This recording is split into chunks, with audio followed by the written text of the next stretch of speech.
Welcome to the weekly dose of Emuna for Shabbat Kodesh. How can we possibly add to our Shabbos? What can we possibly do to create and inject some more holiness, some more kedusha, some more warmth and love and connection to our Shabbat? So it's written in Toldot Yaakov. It's praiseworthy if a person can add just a couple of moments before Shabbat and extend the Shabbat a couple of moments after nightfall, even on Motzei Shabbat, because that in itself will certainly add to the idea of feeling more connected to Shabbat. In fact, the Baal HaTurim writes an amazing allusion to the whole idea of adding from the weekday to the holy day of Shabbat.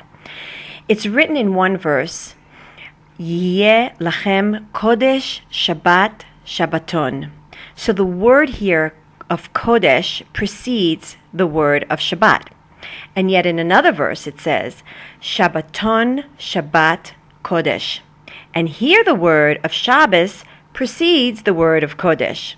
So what do we learn from this? Is that here we have Kodesh before and after Shabbat. And what is this an indication of? That we should add to Shabbat when it begins and also when it ends.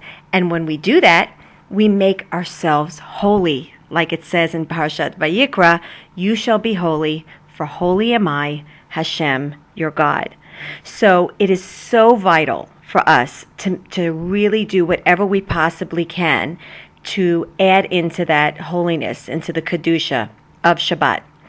And the Chafetz Chaim tells a story, actually brings down a sort of an idea where he says that it's very foolish that we shouldn't understand that when we bring in Shabbat Kodesh very late, or when we rush to leave the Holy Shabbat, what we basically don't realize that the 6 days is actually a curse, right? Because it's written in Sefer Bereshis, by the sweat of your brow you will eat bread.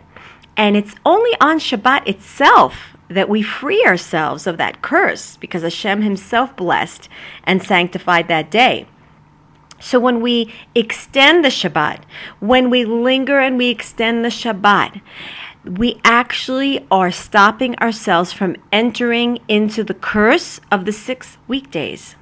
And so we have to really contemplate that and understand that we're actually just sinking ourselves into the curse of the work week. And so the idea is to try to receive that bracha from Hashem, receive it with gladness, and to be able to stay away from that mode, of course, of having to be involved with the curses of having to work by the sweat of our brow. In another place, the Midrash says, whoever adds from the weekday to Shabbat, his soul is actually paid back measure for measure in the world to come. Because what happens is all the souls on Shabbat Kodesh are not, thank God, they don't have to be in the state of Gehenna.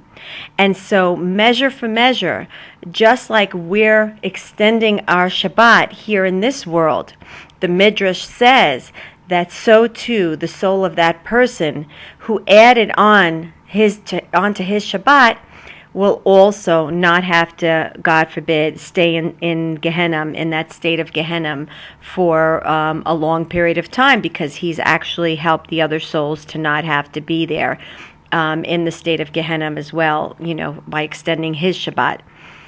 And in one more place, we learn something beautiful. Rabbi Mordechai of Chernobyl, Zatzal, he says that if we prepare all the physical needs for Shabbat, and we work to involve ourselves in preparation spiritually and physically for Shabbat, by the preparation itself, we actually add on from the weekday. We take from the weekday and we infuse it with the holiness of Shabbat. So these are just a few ways that we can really extend and linger and bask in that radiance of Shabbat Kodesh and feel it more so than just those 25 hours.